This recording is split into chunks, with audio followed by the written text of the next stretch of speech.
Hey, Max Damage here. This was a really fun episode to shoot, and I think this is going to be the first episode in our series of the Rebelcast here where we actually get to be really candid about our experiences. I know the beginning of it will start with us talking more or less about our LGS experiences and how we got into Magic. But then, of course, we do break into some conversation about product, and it can't be helped. The relationship between the way Magic product rolls out, the way the LGS gets to benefit from that, and the way that new players come into the game are all connected. And inevitably, those conversations will have to be had together in the same room.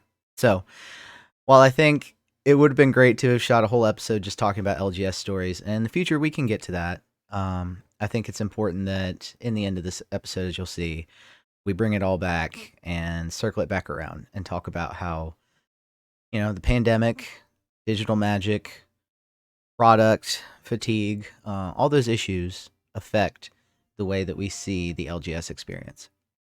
And I think that's important for the health and future of the game. I think it's very important that we have these discussions. So I hope that you guys enjoy this episode of the Rebelcast. It was very fun to shoot, very fun to sit down and talk with these content creators about their feelings on this and come to some sort of consensus. We're all experiencing, maybe from different angles, the same sort of phenomenon. But not to steal our own thunder, tune in now to the Rebelcast. This is Rebelcast episode 13.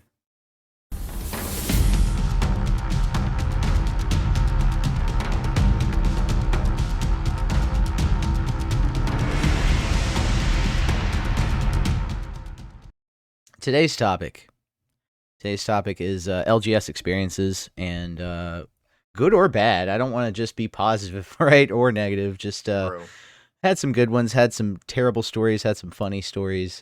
I just decided today would be a good day for that. Getting away from some of the talk about historic and explorer anthologies, Commander Masters. There's certainly lots of product talk that could be had, but I thought maybe we would take a break from that today and just sit down and talk about our experiences. So anyway, Turtlebox, how's it going? It's going well. It's going well. Yeah, I don't know. I'm here. Nice. That's all that matters, dude. I like to. My favorite old man phrase to say, boomer phrase to say all the time is, 80% of life is just showing up. Wow. I mean, it's right though. It takes no talent. Yeah, it really does. But you'll be surprised how many people just don't show up. They don't show up on time, and that shit drives me crazy. That too. That's another conversation. But just like, don't even try. A lot of it is just beating yourself up and not even trying. Anyway, that's a topic for another day. So I'm gonna go ahead and tell y'all a little bit about where I come from in the Magic world. The year was 1999, actually 1998, and Pokemon TCG was just hitting the culture. And I was in middle school, and so I picked it up. I picked it up because I wanted to hustle kids out of their money. Honestly, I wanted to I was good at swindling and trading more expensive cards for even more expensive cards, getting Game Boys from kids for foil Chanseys, whatever. I was a little hustler in middle school. It was fun. And I used to frequent two locations. I used to frequent the mall in LaGrange, Georgia. And we had a really shitty mall, like an excuse for a mall, like a one floor. Had a bookstore. They used to have Pokemon League on Saturdays. Oh my God. And I would go there and I would swindle kids out of their Japanese foils. And then I would go to Steve's Comics the same day, and I would sell them to Steve. This guy, Steve, who was the comic book store guy, it was literally Steve's Comics, and the guy was Steve. And if you look up a picture of the Simpsons comic book guy, it's exactly that guy. Like, that was my entryway into nerd culture, was through Steve. So I used to sell him some stuff, and I would take the money, and I would go and buy, like, comic books and just little things that would interest me, just, crap. But eventually, I came across Magic, and it was a Top Deck magazine, and it had a free Mercadian Masks booster pack. And so I opened that pack up, and I was like, "Oh, what's any of this worth?" And he's like, "Nothing in that pack's worth a damn, but we got these other boosters if you want to pick some up with your Pokemon earnings." And so I just started buying booster packs of Magic and looking to sell the stuff. But the older kids there, they taught me how to play the game. And so in the back of Steve's Comics, behind the curtain, in the secret room where the older kids played Magic and looked at posters of like dirty, the 90s, dirty looking comic book covers on posters with tits hanging out, all that, blood everywhere. It was my friend's mom came to pick us up one day and went back there and to look for us and basically was like, "Oh, y'all can't be here. It's murder and mayhem." And I remember that. Murder and mayhem. That's what they're teaching these kids in the in the comic book stores. But Every parent ever. yeah, the 90s satanic panic. But that was going on all at the same time. But anyway, so I picked up Magic there. It was a very casual environment. I didn't start taking Magic seriously as a competitive game, trying to get better at it, build better decks until Mirrodin in, I think that was like 2002, 2001. And there was a separate comic book store. It was like a gaming store. We used to trade our games in and get ripped off, basically, but we didn't know any better. But we would trade our games in. They would sell us booster packs and other video games. They had all kinds of merch and shit. It was really cool. But Southern Town, I had these awesome like tiny LGSs to go to, and that was my experience, my entryway into nerd culture, really. So it was kind of an all-in-one for me. I got to go hang out with other nerd kids. I got to hustle some of them out of their money. I was kind of a punk at the time, but it is what it is. It was a good little experience. And it wasn't until much later in college that I picked up Magic seriously and really tried to actually play to some competitive degree and not just see it as a money thing. But that's my story. John Ramos, where do you come from? You're also from. Are you from Georgia? I know you live in Georgia, but where did you really start to encounter Magic? So I am not originally from Georgia. I just live here because the army says so. So I am originally from Indiana, born and raised in Northwest Indiana, which is, for those who don't know anything about Indiana or Illinois or the Chicagoland area, Northwest Indiana or Lake County is the only county in the state of Indiana, which is the most northwesterly tiered county in the state, that is the industrial county. So every other county around in Indiana is basically soybeans and corn. And Lake County is the only place that is all like basically like I think of it as if you ever seen the South Park episode where the Whole Food shows up and they got like soda pop and like all that. That's basically what Highland, Munster, Griffith, Cedar Lake, or not even really Cedar Lake, but like Lake Central, and many other places in Lake County, all the towns and cities down there. And we're about 35 miles southwest or southeast of Chicago. And Okay, so my pretty story, small yeah, town area. right, yeah. So like Munster, Indiana, Griffith are like all the nice places in town, and then north of 8094, over the bridge where you're getting into Hammond, East Chicago, Gary, Whiting, that's where all the ghettos are, and that's where you're leading into the south side of Chicago and shit like that, past the Skyway and the toll road over there. But anyway, tangent. So my journey starts at around late 95, early 96, when the Dark was like on its way out and Revised and Fallen Empire were on its way in. So like I saw, like the original Blood Moon, Ball Lightning, stuff like that. And we're like Revised was the big thing. But I was around about 8 or 9, and more like actually in the year time it was like 11. So, but my dad was a toy collector. He had all his original GI Joes from like the 60s and 70s in the boxes and shit. Like he took care of all his stuff. So like a lot of this stuff was worth money. And then Hasbro bought the GI Joe, like that thing, and then they started reprinting them, and then that's when he started getting out of getting out of GI Joes and stuff. But anyway, so we go to a toy convention where he like, everybody's like selling and doing collecting and whatever. And my step uncle at the time, he was like 18-ish, and he was playing in a tournament there. I don't know what the format was at the time, but like I walked over there because I was bored because my dad's selling toys, and I'm like, well, this isn't like really my thing. I'm just watching the fucking, watching the toys and watching the table and whatnot. And I walk over there and they're an attorney, and I'm just like watching these guys play. And what really drew me to the game was the art. So like they're playing with, I'm assuming it's just vintage because back then there wasn't like, type 1, type 2. That wasn't like a thing. Like they had standard and stuff, but it was really really really archaic.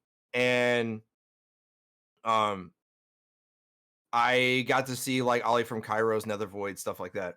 But I like, got to see the art, and the art to me was like that was the thing that drew me in. And then he would come by the house every once in a while. I was like, "Hey, can you like show me how to play this game?" And he's like, "Sure." So then he took me to a comic book store, Clubhouse Comics, which was down the street from where I lived, or where my dad lived. And every weekend I would go over there. And after about the third or fourth time of learning how to play and all that stuff, my dad tells my stepmother, like, "Hey, teach me how to play this game so you stop taking my son on the weekend so I can actually like, play." And then that started me and my dad playing. And Wow. then he started when then one of my friends came by like across the street, and then he started to play, and then that basically proliferated our house into like this 5-block radius where like all the kids came to the house and like their families. Like it was like one of those, like we started, like I don't want to say we started the region, but basically like that sector of like where we lived in that neighborhood was like the majority of like everybody knew who we were because we were like the Magic family. That's And very cool. yeah, so my dad was like, he was the one that was like into like, like the competitive scene. And to show you, to tell you how like crazy my dad is, he went to a tournament because all he played was black decks, like mono black and stuff like that. Anything with black and he didn't care. He would go to the tournaments dressed as the Reaper, like cosplaying and stuff. That's how crazy my dad was. And like had his deck box, or like the Ultra Pro boxes that folded in that were like long but they were shorter. He had somebody draw like all the cool black cards, like the original Swamp, one of the Bog Wraiths or one of the Wraiths on one of the sides, and like all the cool black cards on like his deck box by an actual artist. And then we did there. I went to like three different LGSs in my time there. Clubhouse shut down, and then 10th Planet was the thing in Maryville. I didn't start getting into competitive Magic until like I want to say around 2000 ish, Hmm. right around in like Invasion. Or Hmm. no, I'm sorry, Odyssey, Torment, and Judgment, because I remember that the most vividly because that's when like Mono Black was good with like Mutilate and Mirari and all the good black cards, Nantuko Shade, stuff like that. And then obviously you had Mirari's Wake and all the good cards from that. And then Onslaught came out. And that was like my time of like getting like really, really into like the competitive scene. And then um like you said, Mirrodin, that's when I was really into it, like 2002, 2003, like right before I joined the army. And then that's Yeah. when like real life hit, because I was like my the last tournament I did was regionals at Pastimes in Illinois. And this was before regionals got really, really like smaller, like where they had more tournament like locations. Cause back then there weren't a lot of locations. It was like literally by region. So like Wow. by like Midwest, by New England, stuff like that. And Pastimes was like the only hub. So like that tournament had like 600, like over 600 people, like 646 people. And I went 9-2 that tournament with Tooth and Nail, and that was before Skull Clamp was banned. So like the decks there were Affinity, Goblins, and Tooth and Nail. That was it. And I was like one of the only players that was like in the X and 1, X and 2 bracket at the time. And I took 10th that tournament, Bad Breakers. But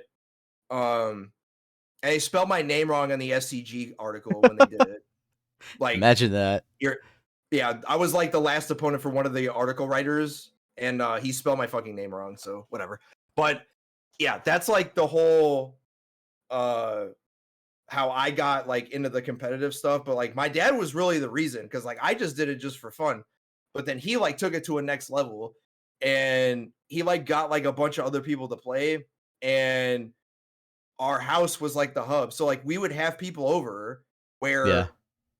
it was like we'd put 2 or 3 kitchen tables together, and we like had 10, 12, 14 people in one game. And So like it's the game safe. would take like 3 4. So it's safe to say, your entryway into Magic was very family oriented, and Yes. that's really cool. It draws a pretty big contrast to at least how me and my friends entered into Magic, which is basically to get away from our families. But yes, I love that. I love that your family was kind of a hub, and then that Yeah, catapulted you. mine was the complete opposite, where like That's everyone's really like, I want cool. to get out of the house. I want to, and it's just like me, it was just to have fun and like to do something. And then like my dad, my stepmother, and like my brother and a bunch of friends that we knew were all about that family oriented stuff and having people come over, and like because it was like to keep us all together. So like we weren't like out doing stupid shit. We still did, but Yeah, of course. it was a lot better. But Oh yeah, yeah. we got to know every owner of each LGS. So like they knew who we were. We played in all their tournaments. We like it was more about the community and about like everyone talks about the social aspect, but it wasn't about like just going. It was about Right. forging like the relationship of this all brought us together, but like we don't just do this. Like the Yeah. owners and the Yeah. worker of and the people who actually worked at those places would keep the stuff open like past their working hours. This is Oh before FNMs yeah. was a thing. I And was gonna yeah, say, that's similar to my experience as well. Is it started with Magic, but it continued into like D&D. We would do late night sessions in the store. They would close the store and let us, stay overnight in there to do D&D. It was really yeah, cool. It became a whole yeah, cultural thing. yeah. Magic also brought me into that because I never would have found D&D without that because they did the same thing. We was Yeah, like working exactly. together. I want to Yeah, get to the dark stream. I know the dark stream has an extensive history with Magic, and I'm pretty sure a lot of it overlaps with LGS experiences and hopping around the Midwest area. So, Darkstream, talk to us a little bit about how you got into it, what your LGS experience was, and then how that kind of expanded into your bigger competitive experience.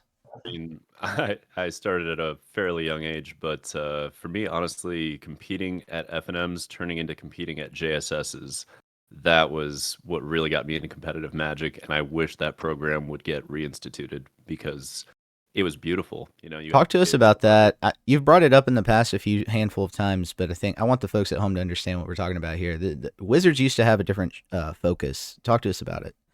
Yes, they had this thing called the Junior Super Series, and the point of this was to let teenagers compete against each other and not have to deal with the adults. So it let kids be kids and play against each other of relatively similar age groups, and it was really nice, because like there were old pros already by the time I got into it who could just crush everybody at the store, but this obviously kept them out of the running. And then these teenagers would get to compete, and the winner got the first few years it was around. The winner got, I believe, a box per set that came out for the next year, plus a $500 college scholarship. It Whoa. was wonderful. Like yeah, it really just set you up as a kid to keep playing and start the grind. So I played a bunch of these, and if you won one of these, you also got to go to the Junior Super Series Nationals, Yep. which you got to compete for a $10,000 college scholarship there. And I think you got a $500 college scholarship there just for attending. So it was worth the time. And anyway, it got you into this circuit because they always paired it next to the U.S. Nationals. So it really did an amazing job of getting you in touch with other pros. And, you were the kid, right? So they weren't going to be a dick to you.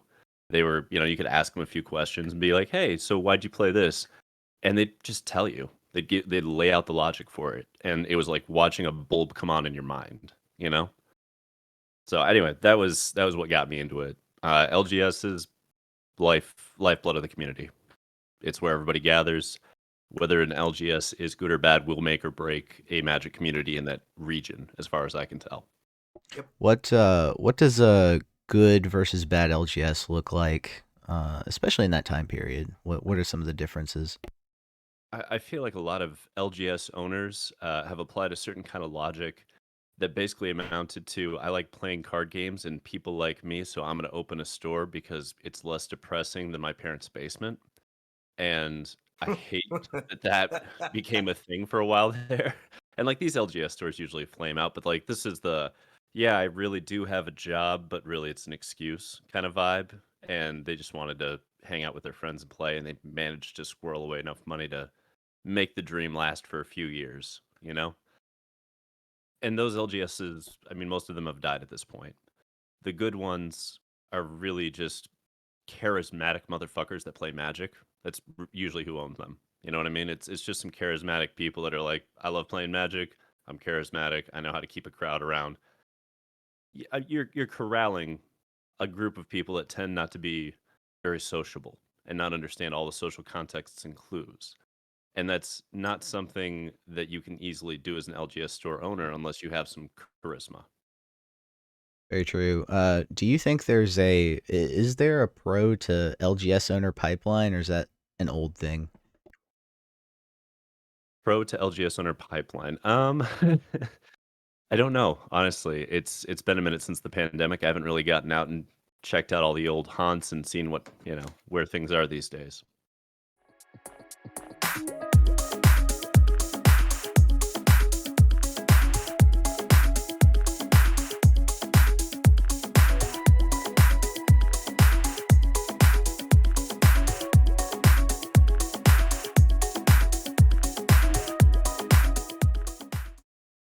That's fair. That's a good segue into, and I can ask Turtlebox about this. A good segue into sort of the next topic. We've obviously all of us play digital. We're not doing spell table stuff. Although I'm open to that, but we do digital, and it's safe to say that 2017, 2018, sort of the time when Arena came on the scene. In beta, I remember the beta for it. Um, there was a perception that digital was just sort of an alternate revenue stream for Wizards, eventually for Hasbro. And then the pandemic hits, right? And then it becomes kind of the primary focus of their esports push, of their competitive push. And then 2 years into the pandemic, we completely pull the rug out from that approach and try to get back to paper. I think it's pretty safe to say we all agree that's sort of roughly the narrative. What in that time, how do you think digital has impacted the LGS? And I'll give some context here. There's an LGS very close to my house that saw a ton of business, sort of pre-pandemic, obviously, and just like any of the others, they suffered. But there was a resentment that grew with the digital crowd. Turtlebox, do you think that we're still seeing that sort of resentment with digital between the LGS owners, people who are invested in those big LGS franchises? Is there a resentment towards digital, or is that kind of an old narrative? What's going on with that? I wouldn't say it's an old narrative as much as it is a poorly aged narrative, in the sense that like it definitely was a narrative. And I think as time sort of went on, people kind of just got over themselves and got over the whole the idea that digital play couldn't be as successful or even as fun as paper play, when in reality it's just as okay. I think the quicker people got comfortable with the pandemic and got comfortable with digital play, the quicker it kind of caught on that it's just literally the same thing. And it Yeah. always will be. Yeah, there's and we could talk about this in terms of the rise of streaming as well. Streaming Magic really came about right as the pandemic hit. A lot of you can almost say that some people would say the field is saturated with MTG content creators. I don't know if I'd say that, but some people certainly would. And do you think there's a tension between streaming in the LGS experience, or have some of the Magic content creators really found ways to embrace the LGS experience? What's your take, TB? I think there are creators who have found ways to break that tension. We see so many more LGSs endorsing like digital orgs like Pizza Box and stuff, and we see so many places. I think if they're called like Liberty Magic, that's an entire LGS that is just like a content creation network, and I genuinely think that's the future of like the LGS in the quote unquote digital age. Is we're going to start seeing more of these LGSs have like an intense online presence. It just doesn't make sense to do that. And if you're not doing that as an LGS, like if you're not online and if you're not part of like content curation, do you even really exist? You know what I mean? Yeah, I would highly agree with that. I think yeah, that's a good insight. I think the future is a full integration between the like paper product and digital product models. That being said, I don't know that Wizards is wise to that. I'm not sure that recent marketing decisions and product decisions point to that. I don't know. I don't know. That's all up for debate. Um, I don't. but that's go I, ahead. I don't think they care. Like it's, or I think that's a wrong way to phrase it. It's not that they don't care. It's that all they have to do is just we're making a new set, and they post some pictures, they post some stories, and it sells. Like it doesn't matter what's in it. I mean, you could look at the Commander Masters right now. Like the cost of a pack or a cost of a box or whatever, like people are already flipping out over, what's going to be in it and what the price is, and price per deck or price per whatever, right? And they just they can sell whatever. It's on the LGSs and their digital footprint, which is it really is the I don't want to like it is the future, if that's a way to phrase it, because the digital age now it's sort of like an extension of what you're doing. So if you want to look at, we don't like nobody asks for phone numbers anymore, for example. It's all about what's your Twitter, Instagram is your new phone number, stuff like that.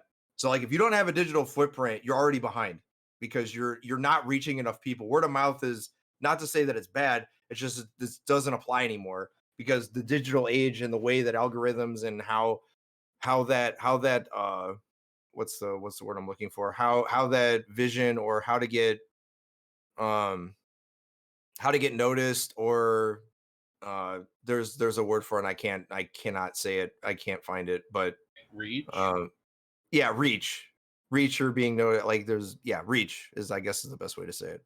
You're not going to get that without being on digital. So Yeah, and yeah, I think that points to a conflict, an inherent tension between LGSs and Wizards. You hinted at it in the first thing you said.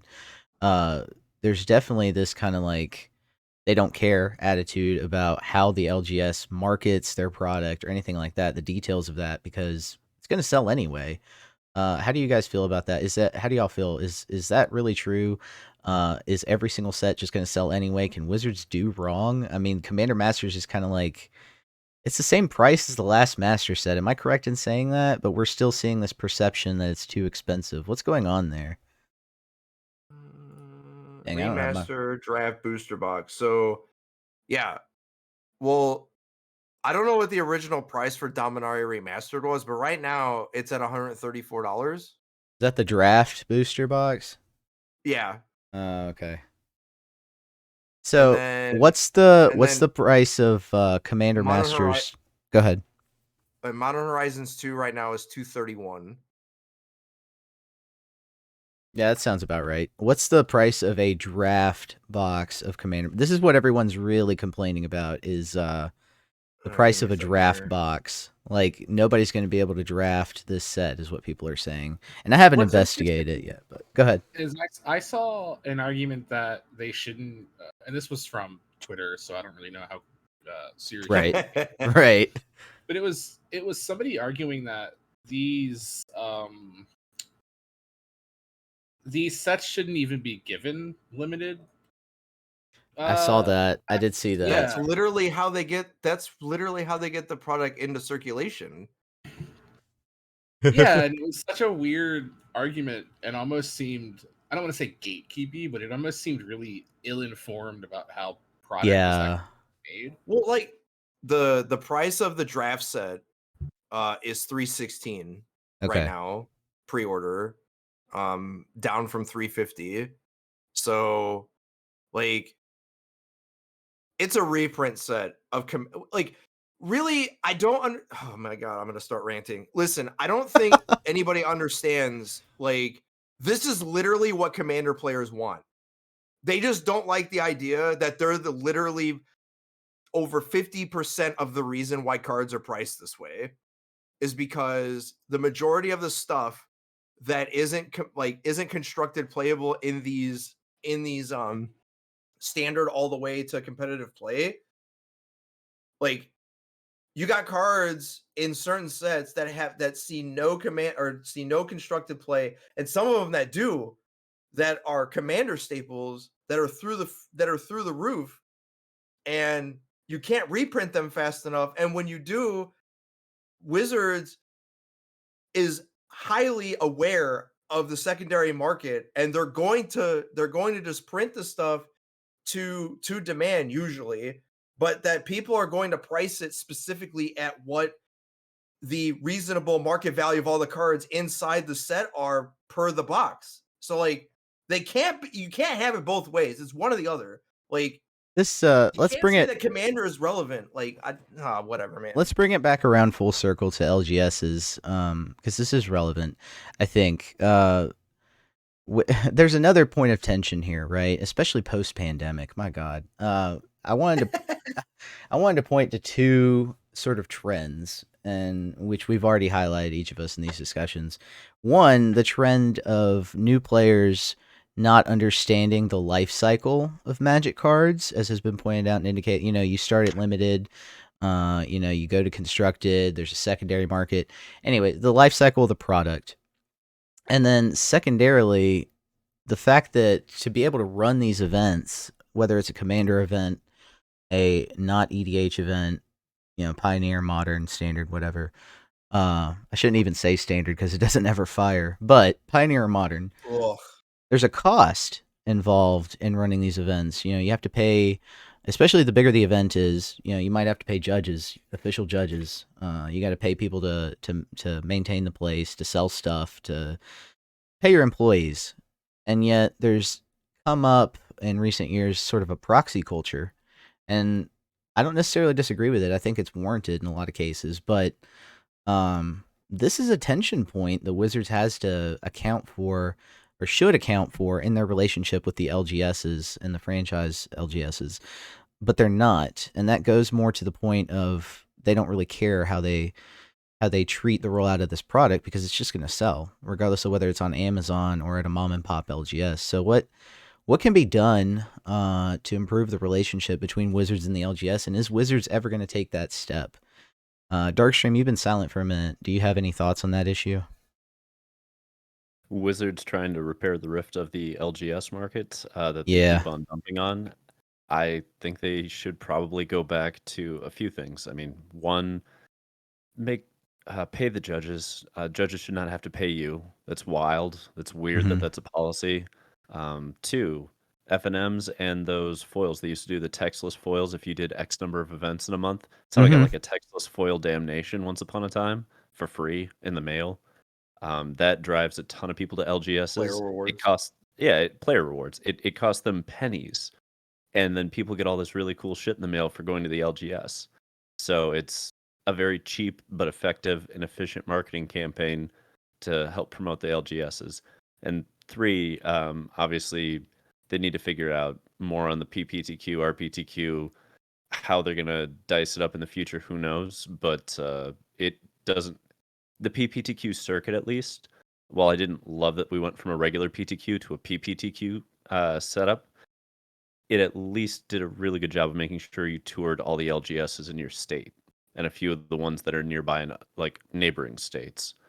So I don't know that we've seen a huge resurgence in that yet either. That's absolutely fair. What were GPs like? Break it down for the audience. We take for granted that our audience, some of them might be newer to Magic. What were GPs like? Because this is something that old heads talk about on Twitter, on social media, and forums. They were the greatest thing ever. Yeah. They were. What were they like, guys? Talk to us about it. They were the greatest thing ever. It's indescribable. Like it's insane how losing GPs just feels like losing like an entire chunk of what made Magic for so many people. They say they brought him back, but it's not the same thing, because GPs were kind of like this thing where it's an international phenomenon where like a bunch of people come in and like they all get together and they play like high level Magic. That was the whole point. But it was to supplement the idea that you're on the train, because it helped you filter more people into the PT system. But it was a convention, but the convention was about competitive Magic. What we have now is just a convention just to have it.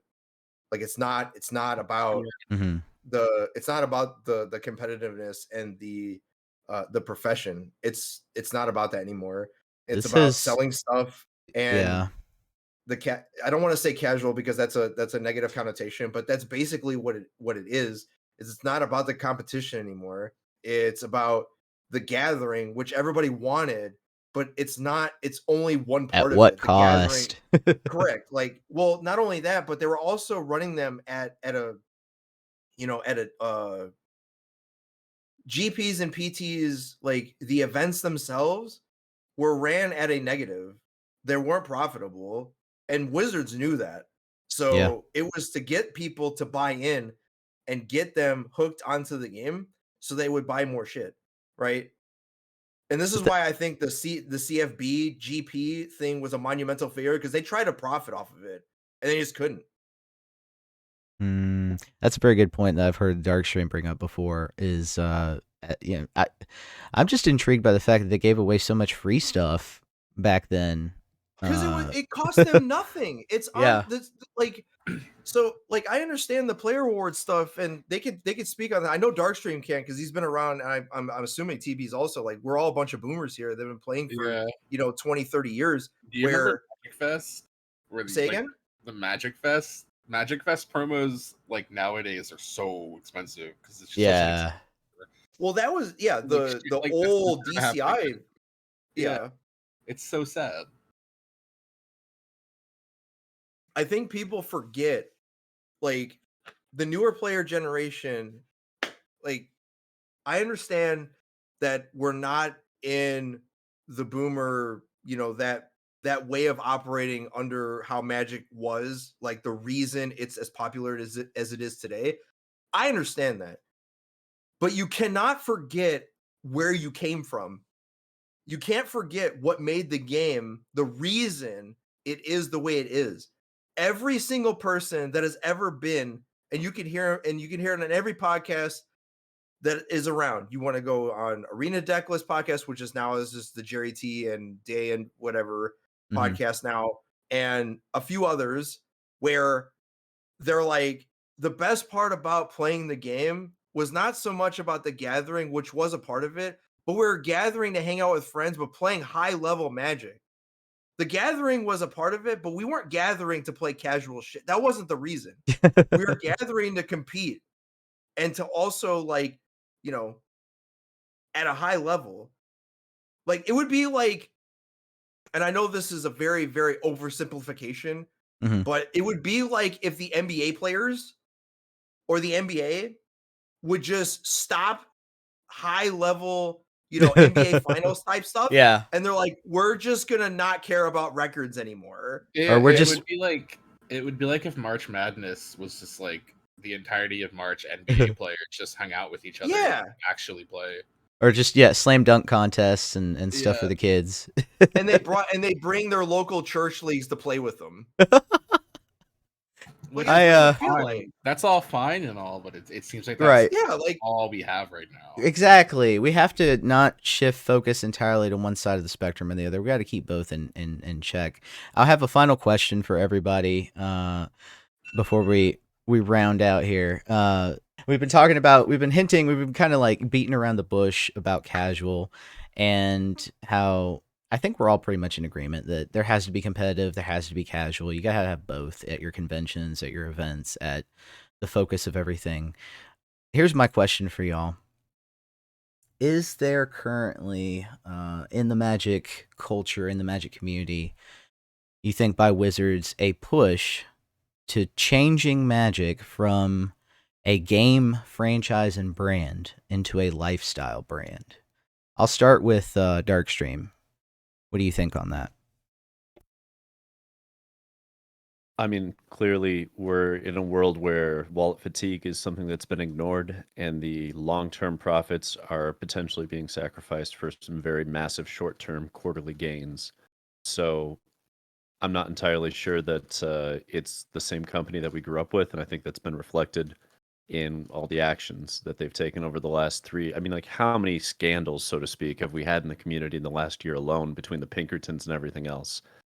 It's just not the same company. They don't treat people the same way. The bad news is they sell us the good cardboard crack, and we're going to go back and buy some more. Thank you. That's a good summation of how I similarly feel about it as well. Also, very lawyerly of you not to directly answer the question, but you did kind of answer the question in a way. Yeah, pretty much. I'll vibe with that. Thank you, John. Thank you, John Ramos. Thank you, John Ramos. TB, you want to give your final thoughts? You there, bud? Sorry, I was muted. There was a huge mosquito above me, and it scared the fuck out of me. Yeah, it is a lifestyle brand, and I think with the direction we see content creation going, if you want to call some of it that, it is 100% turning into this, like, we are going to start seeing, people like Post Malone and all of them, and then these Twitter influencers and whatnot becoming this, like, these faces of Magic, whether or not they're people who I don't want to say anything that sounds like weird or negative, but it's like any brand. When a brand starts becoming about when a brand starts finding its faces, I guess you then get into this point of like, well, are you putting more into who's representing your brand or the quality of your brand itself? Because Magic has for years been about the quality of the brand, but now it just seems so much more like they're entirely fixated on I don't know, just dodging controversies while, being the most controversial company probably on the planet outside of like those submarine people, I guess. But, Ocean Gate. kind of an overstatement, but I feel you. You're known for a little hyperbole every now and then. That's Yeah. okay. That's okay. I'm gonna close out by saying I do think there's been an increase in the amount of FOMO that Wizards has been trying to push, and I understand it. I understand that many world brands have gone in that direction with their marketing. We're starting to see influencers become the center of marketing, and content creation is in turn starting to move in that direction. I don't know that I like it. I don't know that I like it for the health of the game, and especially when you consider how we get new players to start playing and feeling empowered playing the game, which has always been our focus with our content and with how we push the game and try to sell it, is to push the aspect of the community that focuses on empowering players, teaching them better ways to play. So, anyways, that's not a promotion for our videos or anything like that, although it kind of is, I guess. Yep. But from all of us at the Rebellion, thank you for listening, and until next time, don't forget to untap, upkeep, resist. Resist.